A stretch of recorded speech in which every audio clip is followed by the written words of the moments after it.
আমরা কিভাবে নিজেদের গড়ে তুলব? জ্ঞান অর্জনের ক্ষেত্রে সবচেয়ে বড় বাধা কোনটা? জালিমুল লিনাফসি, নিজেদের উপরে অন্যায় করে, পাপ করে। আরেক দল আছে মুক্তাসিদ, যারা মাঝামাঝি ভালো মন্দ দুটোই করে। আরেক দল আছে যারা শুধু ভালো কাজের দিকে অগ্রসর হয়। কল্যাণের কাজে আমরা অগ্রবর্তী হতে চাই, শ্রেষ্ঠ হতে চাই। তোমাদের মধ্যে সবচেয়ে উত্তম ব্যক্তি হচ্ছে ওই ব্যক্তি যে কোরআন সম্পর্কে নিজে জানে ও আল্লামা এবং অন্যকে জানায়, মানুষকে শিক্ষা দেয়। ইসলাম কি বলে? ইসলাম বলে নিজে বাঁচো, কু আনফুসাকুম ওয়া আহলিকুম নারা, নিজে বাঁচো, অন্যকে বাঁচাও। আজকে ইসলামকে বাঁচানোর জন্য, ইসলামকে সমাজের বুকে প্রতিষ্ঠা করার জন্য, পবিত্র কোরআন এবং সহিহ হাদিস ভিত্তিক যে দাওয়াত, এই দাওয়াতকে সমাজের বুকে প্রতিষ্ঠার জন্য যদি আমরা না দাঁড়াই, কে দাঁড়াবে? আহলে হাদিস আন্দোলন বাংলাদেশ, আসুন পবিত্র কুরআন ও সহিহ হাদিসের আলোকে জীবন গড়ি। আসসালামু আলাইকুম ওয়া রাহমাতুল্লাহি ওয়া বারাকাতুহু। ইন্নাল হামদুলিল্লাহি ওয়াহদাহ ওয়াস সালাতু ওয়াস সালামু আলা মান লা নাবিয়্যা বা'দা, আম্মা বা'দ। ফাআউযু বিল্লাহি মিনাশ শাইতানির রাজীম। বিসমিল্লাহির রহমানির রহিম। ইন্নাল্লাহা লা ইউগাইয়িরু মা বিকওমিন হাত্তা ইউগাইয়িরু মা বিআনফুসিহিম। ওয়া ক্বালা রাসূলুল্লাহি সাল্লাল্লাহু আলাইহি ওয়াসাল্লাম, আল মুমিন আল কাওয়ি আহাব্বু ইলাল্লাহি মিনাল মুমিন আদ-দাঈফ।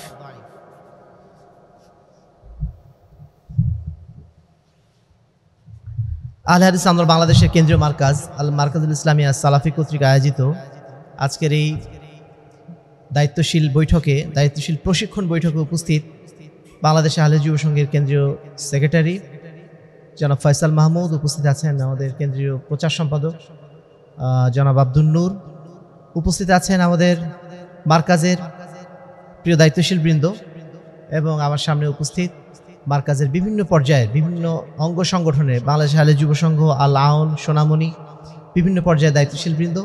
প্রশংসা আল্লাহ রাব্বুল আলামিনের জন্য, যার অশেষ রহমতে আজকে আমরা দীর্ঘদিন পরে এই ধরনের একটি আয়োজনের সাথে সম্পৃক্ত হতে পারলাম। আমরা সাধারণত সারা দেশে বিভিন্ন জায়গায় বিভিন্ন প্রোগ্রামে অ্যাটেন্ড করে থাকি, কিন্তু আমাদের মার্কাজের ছাত্রদের নিয়ে, মার্কাজের দায়িত্বশীলদের নিয়ে এভাবে বসার সুযোগ খুব একটা আমাদের হয় না। অনেক সময় দেখা যায় যে আমরা সারা দুনিয়া নিয়ে ব্যস্ত আছি, আমাদের ঘর নিয়ে ঘরটা ভুলে গেছি। অনেক সময় এরকম হয়ে যায়। আজকে এখানে দাঁড়িয়ে এটাই মনে হচ্ছে যে আমরা আমাদের ঘরটা অনেকদিন বোধহয় ভুলেছিলাম। তো যারা আজকে এই ঘরটা আবার নতুন করে আবার বসার সুযোগ দিলেন, ঘরের সাথে একটা আত্মপরিচয়ের বা আত্মপাঠের একটা সুযোগ দিলেন, সেই ছাত্র ভাইদের প্রতি, দায়িত্বশীলদের প্রতি আমি আন্তরিক কৃতজ্ঞতা প্রকাশ করছি এবং দোয়া করছি আল্লাহ রাব্বুল আলামিন তাদের এই জাজবা, তাদের এই আগ্রহটাকে যেন ধরে রাখার তৌফিক দান করেন। আল্লাহুম্মা আমিন। সুপ্রিয় ছাত্র ভাইরা, তোমাদের মাঝে আমরা দেখতে পাচ্ছি আগামী দিনের আহলে হাদিস আন্দোলন বাংলাদেশের রাহবারদেরকে। কারণ এখান থেকেই বাংলাদেশে বর্তমানে আলহামদুলিল্লাহ দাওয়াতি ময়দানে যারা যেভাবে যতটুকু কাজ করে যাচ্ছেন, তাদের একটা বড় অংশ এই মার্কাজেরই ফসল। আলহামদুলিল্লাহ, তোমাদের মধ্য থেকে আমরা চাই সেই ফসলগুলো আরও নিত্য নতুনভাবে ফুলে ফলে বাড়ন্ত হয়ে সারা বাংলার বুকে, সারা বিশ্বের বুকে যেন ছড়িয়ে পড়ে। আল্লাহ রাব্বুল আলামিন তোমাদেরকে যেন সেজন্য কবুল করে নেন। আল্লাহুম্মা আমিন। সুপ্রিয় ছাত্র ভাইয়েরা, সুপ্রিয় বাংলাদেশ আহলে যুব সংঘ, সোনামণি, আলাউনের দায়িত্বশীল বৃন্দ, তোমরা যেমন একটা সংগঠনের দায়িত্বশীল হওয়ার সাথে সাথে তোমরা এখানে এসেছো মূলত ছাত্র হিসেবে, তাই না? প্রত্যেকটা ছাত্রের একটা জীবনের লক্ষ্য থাকে, তোমাদেরও নিশ্চয়ই জীবনের লক্ষ্য আছে, এবং আমরাও সেই লক্ষ্যটা তোমাদেরকে বারবার স্মরণ করে দিতে চাই। কারণ আল্লাহ রাব্বুল আলামিন পবিত্র কোরআনে এই লক্ষ্যটা আমাদেরকে নির্ধারণ করে দিয়েছেন। আমরা যখন মার্কাজে এসেছি, মার্কাজে আসার সাথে সাথে আমাদের জ্ঞান অর্জনের একটা লক্ষ্য তৈরি হয়েছে। তবে এই লক্ষ্যটাকে আমরা একটু অন্যভাবে তোমাদের সামনে উপস্থাপন করতে চাইবো। আমাদের প্রথম লক্ষ্য যেটা হবে, আমরা মার্কাজে যখন এসেছি, আমরা এসেছি শ্রেষ্ঠ মানুষ হওয়ার জন্য, আমরা এসেছি শ্রেষ্ঠ আদর্শবান মানুষ হওয়ার জন্য, আমরা এসেছি আহলে হাদিস আন্দোলনের শ্রেষ্ঠ রাহবার হওয়ার জন্য। সব জায়গায় শ্রেষ্ঠত্ব অর্জনটাই হচ্ছে আমাদের মেইন টার্গেট। নাহলে আমরা গ্রামে পড়ে থাকতাম। আমরা এত দূর এসেছি, আমাদের বাবা মা এত দূর পাঠিয়েছেন আমাদের একটা শ্রেষ্ঠত্ব অর্জনের পথে এগিয়ে যাওয়ার জন্য, তাই না? মার্কাজ মানে কি? মার্কাজ মানে কেন্দ্র। সারা বাংলাদেশে আহলে হাদিসদের একটা বড় কেন্দ্র হচ্ছে এই মার্কাজ। এই মার্কাজে আমরা আসছি একটা বড় স্বপ্ন নিয়ে। আল্লাহ রাব্বুল আলামিন পবিত্র কোরআনে সূরা ফাতিরের 32 নম্বর আয়াতে বলছেন, সুম্মা আওরাসনাল কিতাব আল্লাযীনা ইসতাফাইনা মিন ইবাদিনা। আল্লাহ রাব্বুল আলামিন বলছেন, আমি আমার কিছু বান্দাকে নির্বাচন করে নিয়েছি। ফামিনহুম যালিমুল লিনাফসি, সেই বান্দাদের মধ্যে কিছু বান্দা আছে যারা নিজেদের নফসের উপর জুলুম করে, অর্থাৎ পাপ করে, অন্যায় করে। ওয়ামিনহুম মুক্তাসিদ, আর তাদের মধ্যে কিছু আছে যারা মাঝামাঝি, কিছু ভালো কাজ করে, কিছু আবার মন্দ কাজ করে। আর ওয়ামিনহুম সাবিকুম বিল খায়রাত বিইজনিল্লাহ, আর এদের মধ্যে কিছু অংশ আছে যারা সব সময় কল্যাণ কাজের ক্ষেত্রে অগ্রবর্তী, কল্যাণ কাজে যারা সব সময় এগিয়ে থাকে। এখানে আল্লাহ রাব্বুল আলামিন সূরা ফাতির 32 নম্বর আয়াতে মানুষের তিনটা ক্যাটাগরি, অর্থাৎ মুসলমানদের যারা আমরা মোটামুটি ইসলামের উপর চলি, আমাদের তিনটা ক্যাটাগরি আল্লাহ রাব্বুল আলামিন করে দিয়েছেন। প্রথম ক্যাটাগরি হচ্ছে যারা জালিমুল লিনাফসি, নিজেদের উপরে অন্যায় করে, পাপ করে। আরেক দল আছে মুক্তাসিদ, যারা মাঝামাঝি ভালো মন্দ দুটোই করে। আরেক দল আছে যারা শুধু ভালো কাজের দিকে অগ্রসর হয়, মানে শ্রেষ্ঠত্ব অর্জনের চেষ্টা করে। তা আমরা সেই লেভেলের হতে চাই যারা সাবিকুম বিল খায়রাত, যারা সবসময় শ্রেষ্ঠত্ব অর্জনের জন্য প্রতিযোগিতা করে, সামনে এগিয়ে থাকে বিইজনিল্লাহ, আল্লাহ রাব্বুল আলামিনের আদেশেই। অর্থাৎ আল্লাহ রাব্বুল আলামিনের নির্দেশ ছাড়া, ইচ্ছা ছাড়া, আদেশ ছাড়া আমরা কখনো ভালো কাজও করতে পারি না, তাই না? লা হাওলা ওয়ালা কুওয়াতা ইল্লা বিল্লাহ, কোনো ভালো কাজ করারও শক্তি নেই, আবার খারাপ কাজ থেকে বাঁচারও শক্তি নেই আল্লাহ ছাড়া। আল্লাহ রাব্বুল আলামিনের ইচ্ছা ছাড়া কোনো কিছু সম্ভব না। কিন্তু আমাদের সেই চেষ্টা, ইচ্ছা তো থাকতে হবে, তাই না? সেই ইচ্ছাটার নাম হচ্ছে সাবিকুম বিল খায়রাত। আমরা সবসময় কল্যাণ কাজের দিকে, ভালো কাজে সবসময় অগ্রবর্তী থাকবো, আগে থাকবো। এটা আমাদের প্রথম লক্ষ্য হওয়া উচিত। 2 নম্বর লক্ষ্য হচ্ছে আল্লাহ রাসূল সাল্লাল্লাহু আলাইহি ওয়াসাল্লাম আমাদের বলছেন যে আল মুমিন আল কাবি খায়রুম মিনাল মুমিন আদ দাঈফ। একজন শক্তিশালী ইমানদার মুমিন একজন দুর্বল ইমানদার বা দুর্বল মুমিনের চেয়ে আল্লাহর কাছে বেশি প্রিয়। অফি কিলাহুমা খায়র অফি কুল্লিন খায়র, দুইজনের মধ্যেই কল্যাণ আছে। কিন্তু আল্লাহ রাব্বুল আলামিনের কাছে প্রিয় কারা?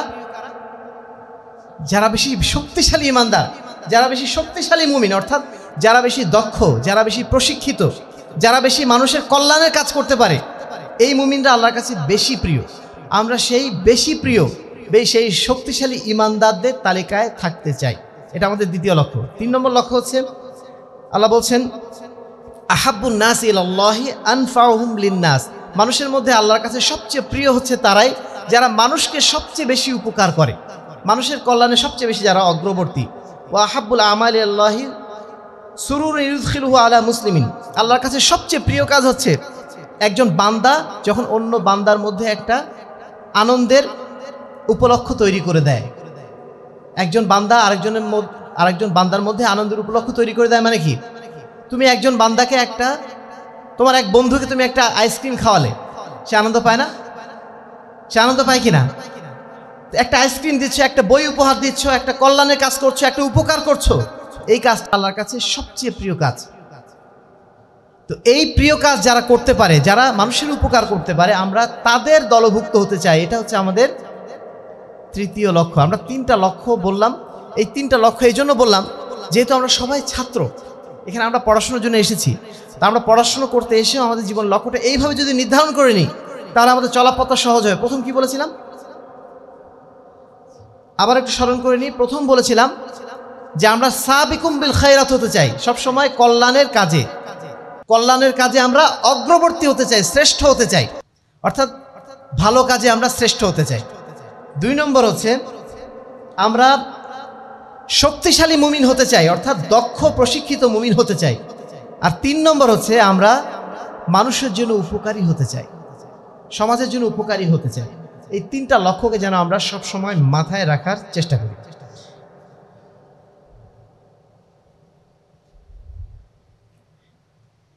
লেখা শেষ হয়েছে? এই লেখাটা শুধুমাত্র কলমে লিখলে হবে না, এটা অন্তরে লিখে রাখতে হবে, সব সময় স্মরণ করার চেষ্টা করতে হবে। তাহলে দেখবে তোমার চলার পথ অনেক সহজ হয়ে যাবে। কোনো মানুষের সামনে যখন লক্ষ্য থাকে তখন তার চলাটা একরকম হয়, আর লক্ষ্যহীন চলা আরেক রকম হয়। তুমি একটা বাসে উঠেছো, বাসের ড্রাইভার জানে না কোথায় যাবে। একটা গাড়িতে উঠেছো, বাসের ড্রাইভার জানে না সে কোথায় যাবে, সেই গাড়ি কোথায় যাবে, সেই গাড়ি গন্তব্যহীন, তার কোনো লক্ষ্য নেই। কিন্তু একটা গাড়িতে উঠেছো, যেই গাড়ির ড্রাইভার যাবে ঢাকাতে, সে তার লক্ষ্যে সবসময় অবিচল থাকবে। তো তুমি এমন একটা জীবনের ড্রাইভার হওয়া তোমার উচিত যে জীবনে একটা লক্ষ্য আছে, তুমি কি হতে চাও আসলে। যখন তোমার জীবনের লক্ষ্য থাকবে তখন তোমার চলাটা হবে মসৃণ এবং চলাটা হবে সহজ সুগম।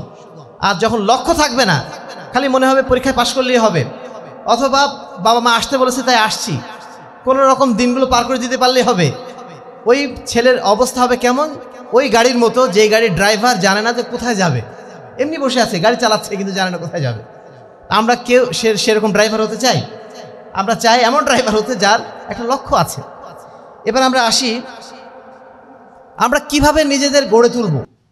আজকে আমরা সংগঠনের দায়িত্বশীল হিসাবে এখানে এসেছি, আমরা নিজেদেরকে কিভাবে গড়ে তুলব। প্রথমত আমরা অবশ্যই জ্ঞান অর্জন করব, জ্ঞান অর্জন করব, উত্তম চরিত্রের অধিকারী হব, এটা হচ্ছে আমাদের প্রধান টার্গেট, তাই না?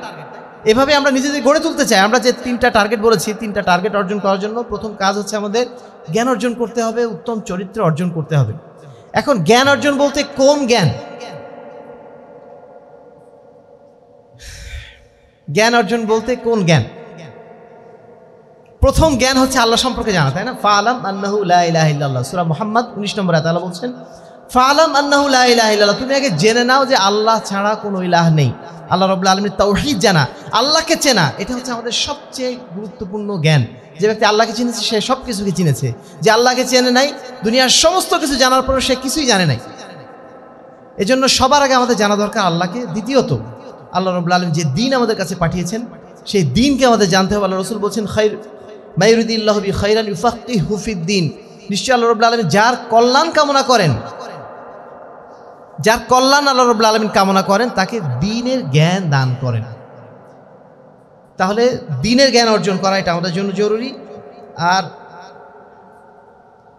তারপরে যেটা আমাদের প্রয়োজন, উত্তম চরিত্রের জ্ঞান, আমাদের আখলাক, আমাদের আদব, মানুষের সাথে কিভাবে আচরণ করতে হবে, ছোটদের সাথে কেমন আচরণ করতে হবে, বড়দের সাথে কেমন আচরণ করতে হবে, কোনো জিনিস কারোর কাছ থেকে না বলে নেওয়া যায় কিনা, কোনো জিনিস যদি আমি পড়ে পাই কাকে দেব, এই যে জ্ঞানগুলো, আখলাকের জ্ঞান, এই জ্ঞানগুলো অর্জন করাটা আমাদের জন্য অত্যন্ত জরুরি, যেগুলো ইসলাম অত্যন্ত গুরুত্ব দিয়েছে, যেগুলো আমরা গুরুত্ব দিই না।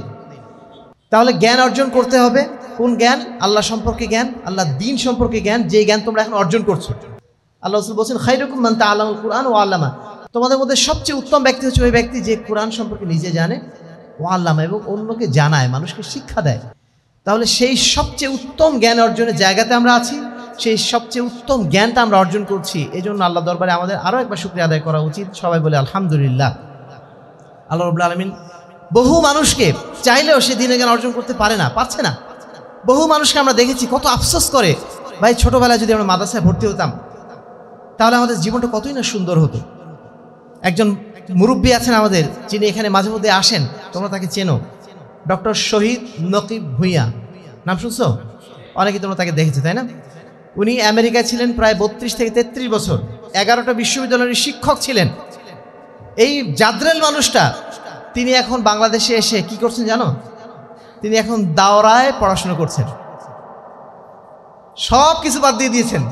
এখন বলছেন যে আমি সারা জীবন যা পড়েছি, যা পড়িয়েছি, ওটা আমার জীবনে কোনো কাজে লাগেনি, এই পড়া অনর্থক হয়ে গেছে। উনি এখন নতুন করে এসে আবার দাওরায় ভর্তি হয়েছেন, এখন দাওরায় তিনি পড়াশোনা করছেন। তার বয়স এখন প্রায় 70-এর কাছাকাছি। এই বয়সে তিনি এখন নতুন করে মাদ্রাসায় পড়ছেন, নতুন করে দাওরায় ভর্তি হচ্ছেন। কত ডাক্তার ইঞ্জিনিয়ার যে মার্কাজে আসে তোমরা চিন্তা করতে পারবে না। যারা আসেন এবং আফসোস করেন আমরা কেন ছোটোবেলায় মাদ্রাসায় পড়লাম না। তোমরা সেই মাদ্রাসায় এসেছো, শুধু মাদ্রাসা না, এমন এক মাদ্রাসায় এসেছো যেখানে দ্বীনের বিশুদ্ধ জ্ঞান শিক্ষা দেওয়া হয়। মাদ্রাসা বাংলাদেশে বহু আছে, যে মাদ্রাসাগুলো এখন আজকের দিনে সেই মাদ্রাসাগুলো বন্ধ করা হয়েছে। কিসের জন্য বন্ধ করা হয়েছে? ঈদে মিলাদুন নবী উপলক্ষে। ওই দিন শেখানোর, ভুল দিন শেখানোর মাদ্রাসাও হাজার হাজার আছে। আল্লাহ রাব্বুল আলামিন তোমাদেরকে এমন মাদ্রাসায় নিয়ে এসেছেন যে মাদ্রাসায় ইসলামের বিশুদ্ধ শিক্ষাটাই দেওয়া হচ্ছে। এর জন্য আসলে মানে তোমরা নিঃসন্দেহে আল্লাহর এই নিয়ামতের শুকরিয়া আদায় করে শেষ করতে পারবে না। হয়তো আমাদের এখানে খাওয়া দাওয়ার ব্যবস্থা অতটা ভালো আমরা করতে পারছি না, হয়তো আমাদের থাকার ব্যবস্থা নিয়ে অনেক কষ্ট হয়, আরও আনুষঙ্গিক অনেক বিষয় নিয়ে হয়তো কষ্ট হয়, কিন্তু এই যে বিশুদ্ধ দ্বীনের শিক্ষাটা আমরা পাচ্ছি, এর চেয়ে বড় নিয়ামত আর কোথাও তোমরা খুঁজে পাবে না। 2 নম্বর কাজ যেটা, আচ্ছা এখানে একটু কিছু বিষয় তোমাদের জানা দরকার। দ্বীনের বিষয়ে যখন আমরা জ্ঞান অর্জন করেছি, আরেকটা জ্ঞান আমাদের জানা দরকার। বিশেষ করে আহলে হাদিস মাদ্রাসাগুলোতে আমরা যেটা শেখাই সেটা হচ্ছে বাতিল সম্পর্কে জ্ঞান। হক সম্পর্কে যখন আমরা জানাচ্ছি যে এটা সত্য, সেই সময় আমরা ঠিক বাতিল কোনটা সেটাও শিখিয়ে দিই, তাই না?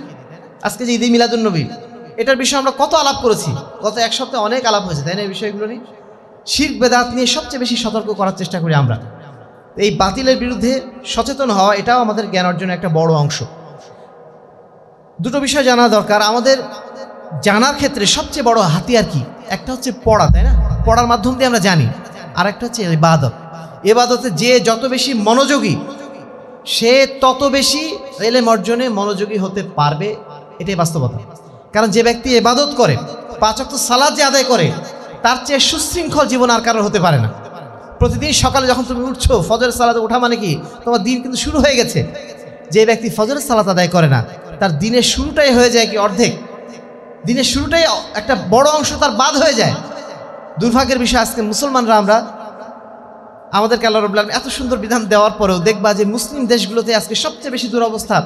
মুসলিম দেশে আমরা ফজরের সময় উঠতে পারি না, আমরা সকালবেলা সূর্যটা উদয় দেখতে পাই না। অথচ মুসলিম দেশগুলো সেগুলোতে একদম উল্টা অবস্থা, তারাই বরং সুন্নাতটা বেশি মেনে চলে। তারাই দেখা যায় সকাল 9টার সময়, রাত 9টার সময় ঘুমিয়ে যাচ্ছে আর একদম ফজরের সময় উঠে যাচ্ছে, ফজরের পরপরই, সূর্য ওঠার পরপরই তারা কাজে নেমে যাচ্ছে। আমি 7-8 বছর আগে একবার শ্রীলঙ্কায় গিয়েছিলাম। হোটেল থেকে ফজরের সালাত পড়ার জন্য যখন নেমেছি, নামার পরে দেখছি পুরা রাস্তা যানজট, প্রচুর গাড়ি ঘোড়া, ট্রেন সব চলাফেরা করছে। আমি চিন্তা করছি কি ব্যাপার, এত রাতে লোকজন কেন? তারপরে মসজিদে যেয়ে দেখি একদম মসজিদ ফুল ফিল আপ, বহু জায়গা থেকে গাড়ি ঘোড়া নিয়ে লোকজন এসছে। আমি জিজ্ঞেস করলাম আপনাদের কোনো অনুষ্ঠান আছে নাকি আজকে? তো ওনারা বলছেন যে না, মসজিদে এখানে ফজরের সালাতের সময় সবচেয়ে বেশি মুসল্লি আসে, কারণ ফজরের সময় কোনো কাজ নেই মানুষের।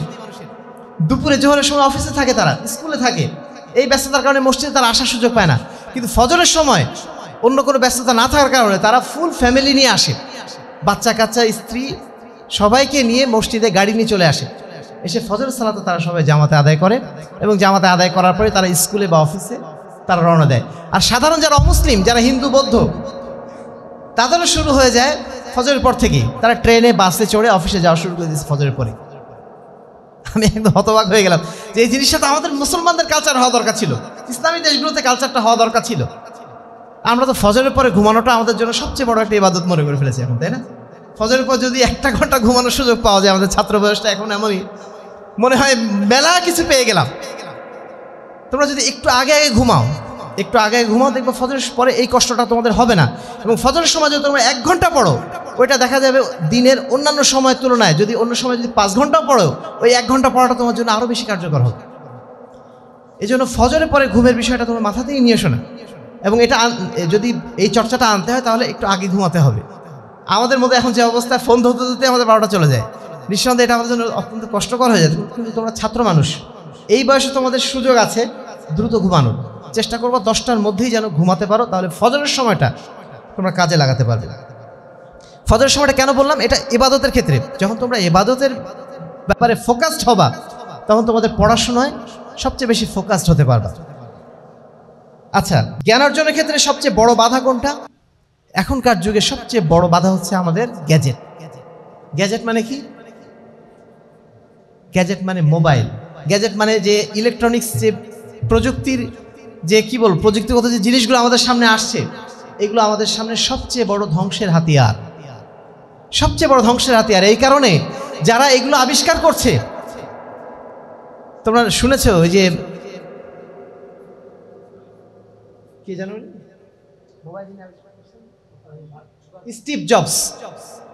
স্টিভ জবসের নাম তোমরা শুনেছো? এই ব্যক্তি নিজে তিনি মোবাইল আবিষ্কার করছেন। আধুনিক যুগের মোবাইলগুলো, ল্যাপটপগুলো তার কোম্পানি থেকেই আবিষ্কার করা হচ্ছে, কিন্তু তিনি তার সন্তানদের হাতে, একটা লেভেল পর্যন্ত তিনি তার সন্তানদের হাতে এগুলো তুলে দেন নাই।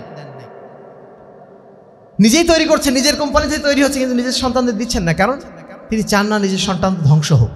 এই মার্কাজে মোবাইলটা একদম হারাম করে দেওয়া আছে। এজন্য তোমাদের অনেক কষ্ট হয়। কেন? কারণ তোমরা হয়তো বাড়িতে যে অভ্যস্ত হয়ে যাও। এখনকার যে যুগ, এই যুগে আসলে মোবাইলটাই মানুষের মনে হচ্ছে মানুষের আত্মপরিচয়ের অংশ একটা হয়ে দাঁড়িয়েছে। এটা আমরা অস্বীকার করতে পারছি না, কিন্তু তারপরেও তোমরা যে বয়সে আছো এখন, এই বয়সটা অত্যন্ত ধ্বংসাত্মক বয়স, অত্যন্ত ভয়ঙ্কর একটা বয়স। যেই বয়সটাতে মানুষ যে কোনো সময় বিগড়ে যেতে পারে, যে কোনো সময় অন্যায়ের পথে চলে যেতে পারে, যে কোনো সময় শয়তান গ্রেফতার করে ফেলতে পারে। এজন্য নিজের নফসকে যে কোনো মূল্যে নিয়ন্ত্রণ করে, মোবাইল থেকে, গ্যাজেট থেকে নিজেকে সবসময় নিয়ন্ত্রণ করার চেষ্টা করো, নিজেকে বাঁচানোর চেষ্টা করো। একটা আগুন যদি ঘরে জ্বলে, সেই আগুন নেভানোর জন্য আমরা ব্যস্ত হয়ে যাই, তাই না? যে আগুনটা যদি না নেভাই, পুরো ঘরটা আগুন ধরে যাবে। একটা ঘরে যদি একটা মোবাইল থাকে, মনে করো ওটাই তোমাদের জন্য একটা আগুনের উৎস। সেই আগুনের উৎস ধারো পাশে যাওয়া যাবে না, বরং সেটাকে নিভিয়ে ফেলার জন্য চেষ্টা করতে হবে। 2 নম্বর হচ্ছে নারী। তোমরা যদিও এমন একটা বয়সে আছো এখন, এই বয়সটা এদিক দিয়ে অত্যন্ত ধ্বংসাত্মক। আলহামদুলিল্লাহ, আল্লাহ রাব্বুল আলামিন আমাদেরকে এমন একটা মাদ্রাসায় পড়াচ্ছেন যেখানে সহশিক্ষা নাই। যেখানে সহশিক্ষা নাই, এই জন্য তোমরা অনেকটা চোখের হেফাজত করতে পারো, অন্তরের হেফাজত করতে পারো। এই হেফাজতটা তোমরা সব সময় করার চেষ্টা করো। যখন তোমরা রাস্তায় যাবে চোখ নিচু রাখবে, তোমাদের অন্তরটাকে সবসময় অন্যায় থেকে দূরে রাখার চেষ্টা করবে। শয়তান তোমাদেরকে নিয়ে যেতে চাইবে, কিন্তু সেদিকে তোমরা যাবে না। কারণ কেন যাবে না? কারণ তোমার জ্ঞান অর্জন করতে হবে। জ্ঞান অর্জন করতে গেলে এইটা হচ্ছে চরম বাধা, গ্যাজেট এবং নারী।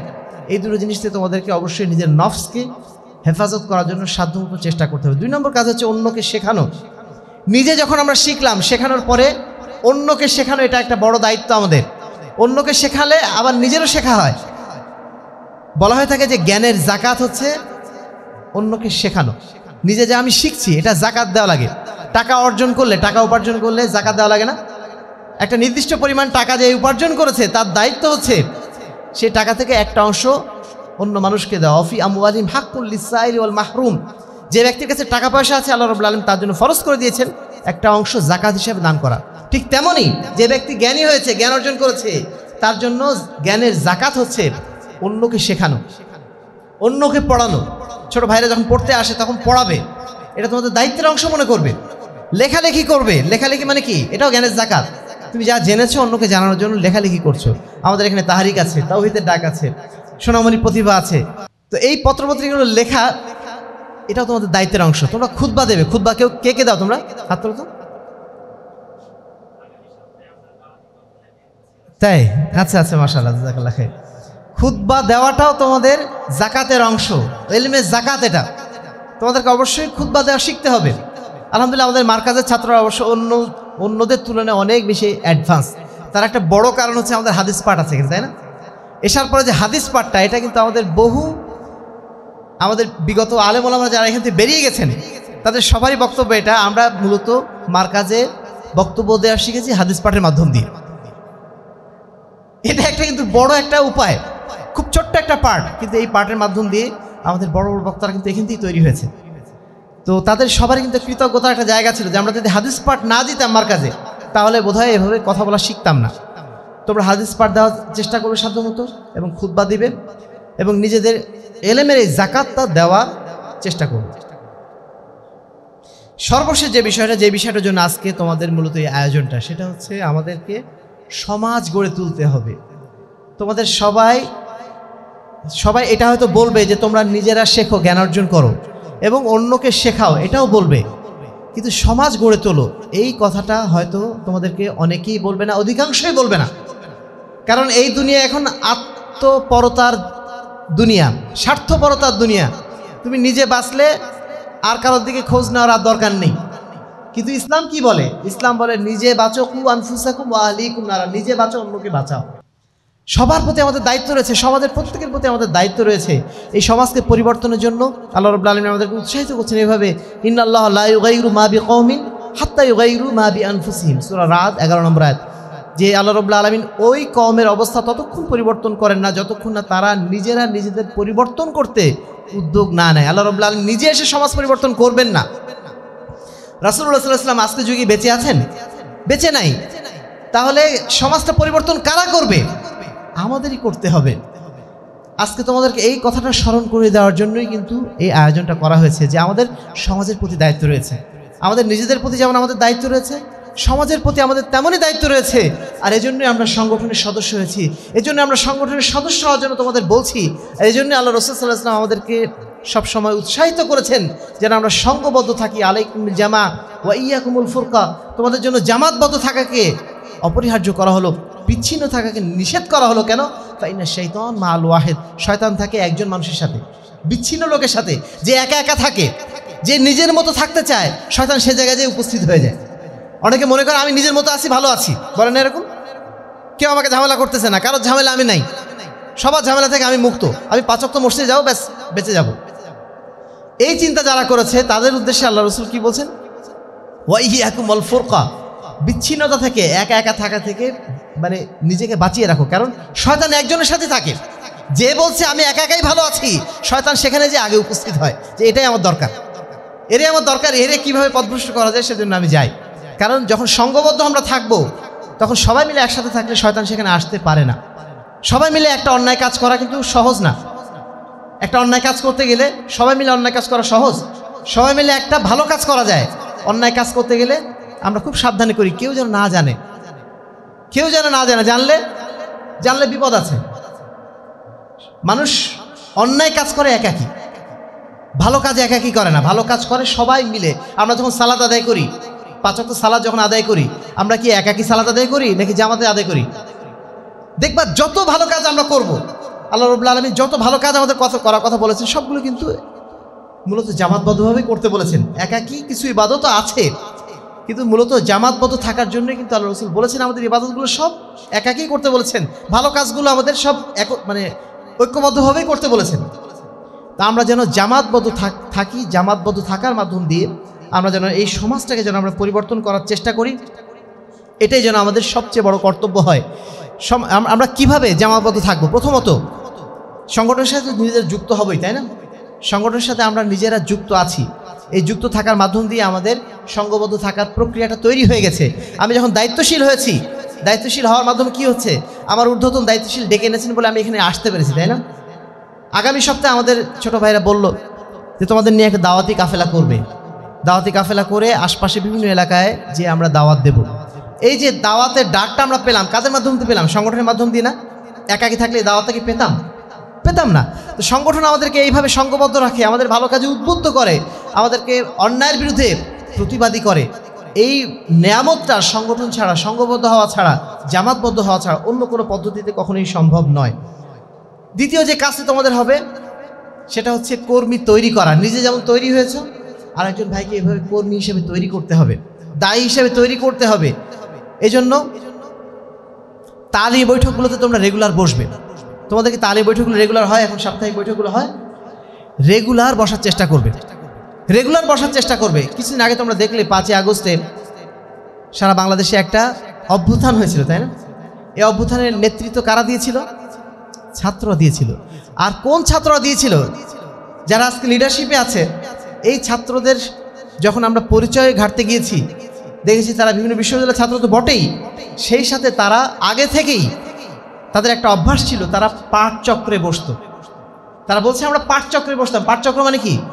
আমরা যে তালিম বৈঠক করি না, তালিম বৈঠক একটা বই পড়ি না, বিভিন্ন বিষয়ে আলাপ আলোচনা করি না, ঠিক সেম কাজটা তারা করতো। তারা পাঠচক্রে বসে, হ্যাঁ, তাদের পাঠচক্রের বিষয়বস্তু ছিল অন্যরকম। তারা কেউ পড়তো মার্কসিজম, কেউ পড়তো সাম্যবাদ, কেউ গণতন্ত্র, এইগুলো পাঠ নিত। ইসলামের পাঠ তারা নেই। ইসলামের পাঠ যদি তারা নিত, তাহলে আজকে আমরা পরিপূর্ণ একটা ইসলামী দেশ বাংলাদেশে দেখতে পেতাম। তারা ওই পাঠটা নেয়নি, তারা নিয়েছে ভুল পাঠ। ভুল পাঠ নেওয়ার কারণে তারা ওই পাঠ নিয়েছে। কিন্তু তারপরেও যেটা বলার উদ্দেশ্য সেটা হচ্ছে তারা নিজেদেরকে কিভাবে গড়ে তুললো? পাঠচক্রের মাধ্যম দিয়ে। এই পাঠচক্র তাদেরকে এইভাবে গড়ে তুলেছে। তো সেই সিস্টেম তো আমাদের এমনি সংগঠনে আছেই।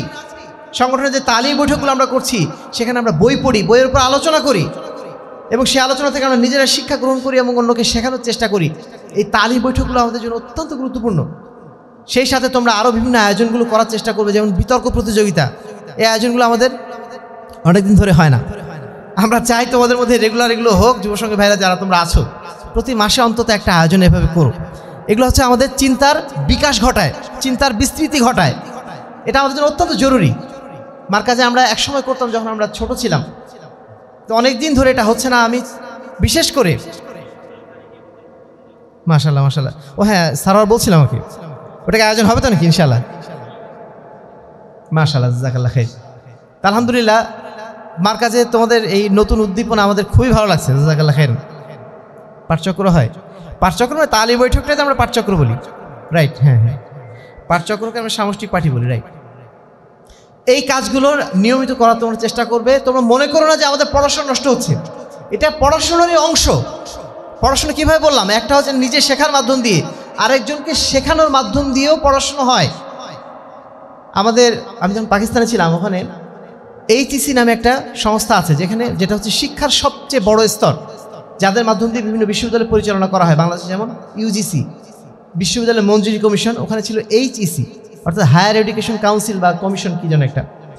তো ওইটা যিনি প্রধান ছিলেন, ডক্টর মুখতার আহমেদ, তিনি আমাদের বিশ্ববিদ্যালয়ে একবার এসেছিলেন। এসে বলছিলেন যে আমি যখন এই প্রতিষ্ঠানের প্রধান হলাম, না সরি ভুল হয়ে গেল, উনি বলছেন আমি যখন প্রথম বিশ্ববিদ্যালয়ের শিক্ষক হলাম, হওয়ার পরে আমি ক্লাসে যখন যাওয়া শুরু করলাম, তখন আমি বাসায় প্রচুর পড়াশোনা করতাম।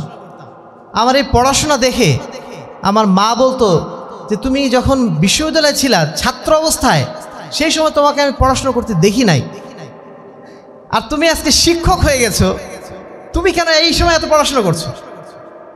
তুমি এটাই বোঝাচ্ছিলেন যে নিজে পড়ার জন্য যত না পড়া লাগে, অন্যকে পড়াতে গেলে আরও বেশি পড়াশোনা করা লাগে। এজন্য তোমরা যখন এখন যারা আছো তোমাদের মধ্যে দেখবে অনেকেই যারা এখন থেকে প্রাইভেট পড়ানো, আমি তোমাদের উৎসাহিত করছি না যে তোমরা টাকা নিয়ে পড়াবো অন্যকে, আমি এমনি বলছি যে অন্যদেরকে পড়ানো যারা অভ্যস্ত তারা দেখবা মানে যখন মানে পরবর্তী জীবনে শিক্ষকতার ক্ষেত্রে তারা কিন্তু অনেক সফল হয়, কারণ তারা আগে থেকে পড়ানোর অভ্যস্ত হওয়ার মাধ্যম দিয়ে তারা কিন্তু অনেক বেশি অন্যদের চেয়ে অ্যাডভান্স হয়ে যায়। তো এই জন্য সংগঠন করা বা সংগঠনের সাথে যারা জড়িত রয়েছে তারা কিন্তু পড়াশোনায় আরও বেশি মানে অগ্রসর হয়ে থাকে, কারণ তাদের চিন্তাধারা অনেক উন্নত হয়, তাদের চিন্তাধারা অনেক বিকশিত হয়, অন্যকে শেখানোর মাধ্যম দিয়ে তারা আরও শেখার অনুপ্রেরণা লাভ করে। এই জন্য তোমাদেরকে অবশ্যই সংগঠনের সাথে যুক্ত থাকার জন্য আমি অনুরোধ করব, এবং এই সংগঠনের মাধ্যম দিয়েই তোমরা যেন সারা জীবন এই মার্কাজের সাথে সম্পৃক্ত থাকতে পারো। এই মার্কাজ যখন কাউকে ছেড়ে দেয়, দাখিল আলেম পাশ করে যখন বিদায় দিয়ে দেয়, এই বিদায় চিরবিদায় হয় না, এই বিদায় হয় সাময়িক বিদায়। কারণ এই মার্কাজের সাথে আরেকটা সূত্র আছে, সেটা হচ্ছে সংগঠনের সূত্র। পৃথিবীর যেই প্রান্তেই তুমি যাও না কেন, সেখানে তোমার সাথে মার্কাজের একটা সম্পর্ক থাকবে সংগঠনের মাধ্যম দিয়ে। আমাদের মদিনা বিশ্ববিদ্যালয়ে যে ছাত্ররা যাচ্ছে, ওরা ওখানকার যে যুব সংঘ সেখানে সম্পৃক্ত থাকার মাধ্যম দিয়ে তারা যেন মার্কাজেই থেকে যাচ্ছে, মার্কাজেরই পরিবেশটা তারা সেখানে পেয়ে যায়। যারা মালয়েশিয়া আমাদের বাইরে আছেন, আমাদের সিঙ্গাপুরের বাইরে আছেন, আমাদের মার্কাজের অনেক ছাত্র কিন্তু বিভিন্ন দেশে ছড়িয়ে আছে, তারা আলহামদুলিল্লাহ তাদের জায়গাতে এইভাবে কমিউনিটি গড়ে তুলছেন বা মানে গড়ে তোলার জন্য তারা প্রচেষ্টা নিচ্ছেন। তোমাদেরকেও আমরা উৎসাহিত করব, এখান থেকে সেই কমিউনিটি গড়ার, সমাজ গড়ার সেই শিক্ষাটা এই সংগঠনের মাধ্যম দিয়ে তোমরা যেন মার্কাজে থাকা অবস্থাতেই গ্রহণ করে নিতে পারো, তাহলে এটা তোমাদের সারা জীবন ইনশাল্লাহ কাজে লাগবে। পৃথিবীর যেই প্রান্তেই যাও না কেন তোমাদেরকে ইনশাল্লাহ এই শিক্ষাটা কাজে দেবে। আমি গতদিন এক ভাইয়ের সাথে কথা বলছিলাম, তিনি বলছিলেন যে ভাই একটা জিনিস আমি খেয়াল করেছি যে সংগঠন মানে অন্য যারা সংগঠন করে আর মার্কাজ থেকে যারা সংগঠন করতে আসে তাদের মধ্যে অনেক তফাৎ আছে। মার্কাজে যারা সংগঠন করে তারা সবাইকে নিয়ে চলতে চায়, আর বাইরে থেকে যারা সংগঠনে আসে তারা অনেক সময় আবেগে আসে এবং তারা আসলে সাংগঠনিক সিস্টেমগুলো বোঝেন না, ম্যানেজমেন্টটা বোঝেন না, এবং মানুষকে কীভাবে পরিচালনা করতে হয় এটা বোঝেন না। তিনি শুধু নিজের মতো করে একটা ডিসিশন নিয়ে চলে যায়। একটা ডিসিশন নিতে গেলে এই যে পরস্পরের পরামর্শ নিয়ে একটা ডিসিশন নিতে হয়, এই শিক্ষাটা মার্কাজের ছাত্রের মধ্যে আমরা বেশি দেখেছি। এই কথাটা শুনে আমার খুব ভালো লেগেছিল যে আলহামদুলিল্লাহ এইটুকু হয়তো ছাত্রদের শেখানো যাচ্ছে। ও আমরুহুম শুরা বাইনাহুম, সংগঠনের মূল ভিত্তিটা কি?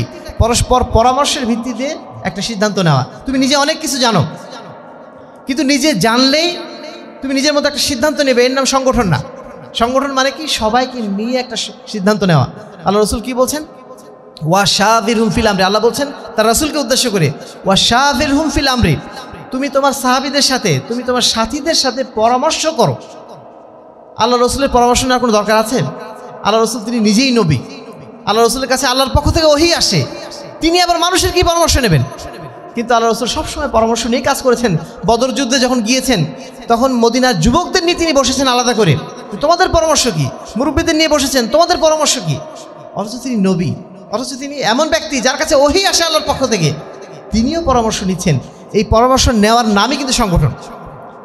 যারা পরামর্শ না নিয়ে হঠকারীভাবে সিদ্ধান্ত নেয় ওরা সংগঠনই বোঝে না। তোমরা যারা এখানে সংগঠন করছো তোমাদের মধ্যে সবসময় এই খেয়ালটা থাকবে যে আমরা সবাইকে নিয়ে চলবো, কাউকে পিছনে পিছনে আমরা রাখবো না, সবাইকে নিয়ে চলবো। সবাইকে নিয়ে চলার যে মানসিকতা, এটার নামই হচ্ছে সংগঠন। সবাইকে সংশোধন করে এগিয়ে নিতে হবে, এটার নামই সংগঠন। পরস্পর গীবত করা, ও এটা পারে না, সে এটা পারে না, এটা চর্চা করার নাম সংগঠন না। কেউ পারবে না এটাই স্বাভাবিক, কেউ বেশি পারবে কেউ কম পারবে এটাই স্বাভাবিক। যে পারে না তাকে কিভাবে এই মানে যারা পারে তাদের দলে নিয়ে আসা যায়, এটাই হচ্ছে সংগঠনের যারা বাইরে আছেন আমরা আমাদের চেষ্টা। সবাইকে নিয়ে আমরা চলবো, পরস্পরকে আমরা সহযোগিতার মাধ্যম দিয়ে এগিয়ে যাব, এটার নামই সংগঠন।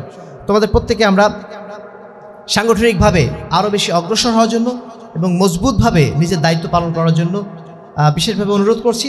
পরিশেষে একটা কথা স্মরণ করে দিচ্ছি যে আজকে বাংলাদেশের বুকে যে শিরক বেদাতের জয় জয়কার, বিভিন্ন বাতিল মতবাদের জয় জয়কার, এর বিরুদ্ধে কথা বলার জন্য এই মার্কাজের ছাত্ররা আহলে হাদিস আন্দোলন বাংলাদেশ ছাড়া খুব কম সংগঠনই আছে যারা এর বিরুদ্ধে কথা বলছে। এই অবস্থাটা দেখে সাইফুদ্দিন কুতুজ, যিনি মঙ্গলদের বিরুদ্ধে জয়লাভ করেছিলেন, তার একটা কথা, তার একটা উক্তি আমাদের মনে পড়ে যায় বারবার। তিনি বলেছিলেন যে মান লিল ইসলাম ইন লাম নাকুন নাহনু, ইসলামের জন্য কারা আছে যদি আমরা না থাকি।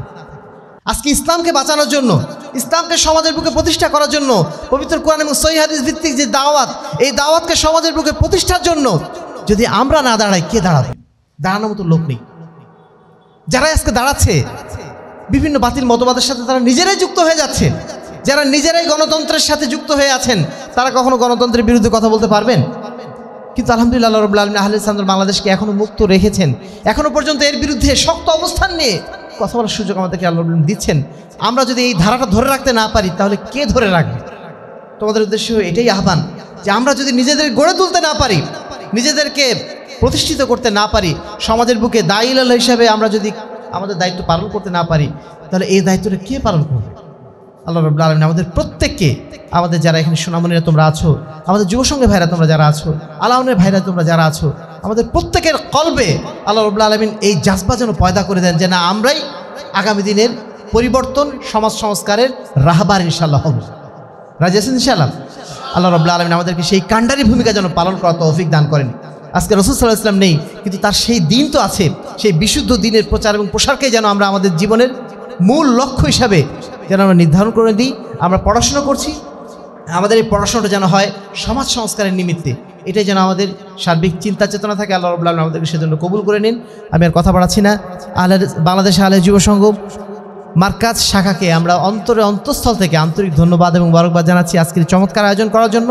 সেই সাথে তোমাদের প্রতি আহ্বান জানাচ্ছি, তোমরা এই দাওয়াত আজকে আমরা যতটুকু পেয়েছি, এই দাওয়াতগুলো নিজের অন্তরে, নিজের চিন্তা চেতনায় ধারণ করে রাখো। আজকে মার্কাজের অনেক সমস্যা আমরা শুনি, ছাত্রদের মধ্যে অনেক সমস্যা হচ্ছে আমরা শুনি। এই সমস্যাগুলো যখন শুনি প্রচণ্ড কষ্ট হয়। ঠিক তার বিপরীতে আজকে তোমাদের চেহারাগুলো দেখে অন্তরটা একদম আনন্দে ভরে গেছে। এবং এটা মনে হচ্ছে যদি তোমরাই একটু ভূমিকা নাও, তোমরা তোমাদের জায়গা থেকে প্রত্যেকে যদি সচেতন থাকো, সতর্ক থাকো, এই মার্কাজে যারা দু একটা ছেলে একটু দুষ্টু হয়ে যাচ্ছে, এদেরকে সংস্কার করার জন্য আমাদের শিক্ষক নিয়োগ করা লাগবে না, তোমরা ইনশাআল্লাহ যথেষ্ট হয়ে যাবে। সেই পরিবেশটা তোমরা মার্কাজে গড়ে তোলো। এই মার্কাজে প্রত্যেকটা ছাত্র যেন বোঝে যে আমাদের চিন্তা চেতনা কী হওয়া দরকার, আমাদের আদর্শ কী হওয়া দরকার। তারা যেন কোনো অবস্থাতে ভুল পথে না চলে যায়, এজন্য তোমাদেরকেই মূল ভূমিকাটা পালন করতে হবে। সেই সাথে আশপাশের বিভিন্ন এলাকাগুলোতে আলো জ্বালানোর দায়িত্ব তোমাদের নিতে হবে। তোমরা বিভিন্ন মসজিদে যাবে, আশপাশের বিভিন্ন মসজিদগুলোতে খুতবা দেবে, বিভিন্ন মসজিদে তোমরা বিকালবেলা দাওয়াতের জন্য যাবে। এই দাওয়াতের এই প্র্যাকটিসগুলো যখন তোমরা এখান থেকে গ্রহণ করতে পারবে, নিজেরাও উপকৃত হবে, তোমাদের সমাজও ইনশাআল্লাহ উপকৃত হবে। মার্কাজের আশেপাশে বিভিন্ন এলাকায় কিন্তু এখনও দাওয়াত পৌঁছায়নি। আমরা অনেক সময় লজ্জা পেয়ে যাই আমাদের অনেক ভাইদের কাছে যে ভাই আমরা এত পাশে আছি, আমাদের কাছে তো আপনারা আসেন না, সারা দুনিয়ায় ঘুরে বেড়ান। তা আমাদের আসলে এটা একটা লজ্জার কারণ হয়ে যায় মাঝে মধ্যে। তো মার্কাজের দায়িত্বশীল ভাইরা যারা আছেন, তোমাদেরকে বিনীত অনুরোধ করছি যে আশপাশে কিন্তু আমাদের অনেক মসজিদ, এই মসজিদগুলোতে আমাদের ছাত্র ভাইদের পাঠানোর মাধ্যম দিয়ে আমরা যেন এই এলাকাটাও আলোকিত করার যেন আমরা উদ্যোগ গ্রহণ করতে পারি। আল্লাহ রাব্বুল আলামিন সেজন্য আমাদের কবুল করে নিন, আল্লাহুম্মা আমিন। এই মার্কাজের প্রত্যেকটা ছাত্রকে, প্রত্যেকটা দায়িত্বশীলকে যেন আল্লাহ রাব্বুল আলামিন তার দ্বীনের রাহবার হিসেবে যেন কবুল করে নেন। আল্লাহ রাব্বুল আলামিন এই মার্কাজকে যেন আহলে হাদিস আন্দোলনের পীঠ স্থান হিসাবে, মানে এখান থেকে যেন একটা ব্রিডিং গ্রাউন্ড হিসাবে যেন আল্লাহ রাব্বুল আলামিন কবুল করে নেন। আল্লাহুম্মা আমিন। ওয়া আখিরু দাওয়ানা আলহামদুলিল্লাহি রাব্বিল আলামিন। আসসালামু আলাইকুম ওয়া রাহমাতুল্লাহি ওয়া বারাকাতুহু।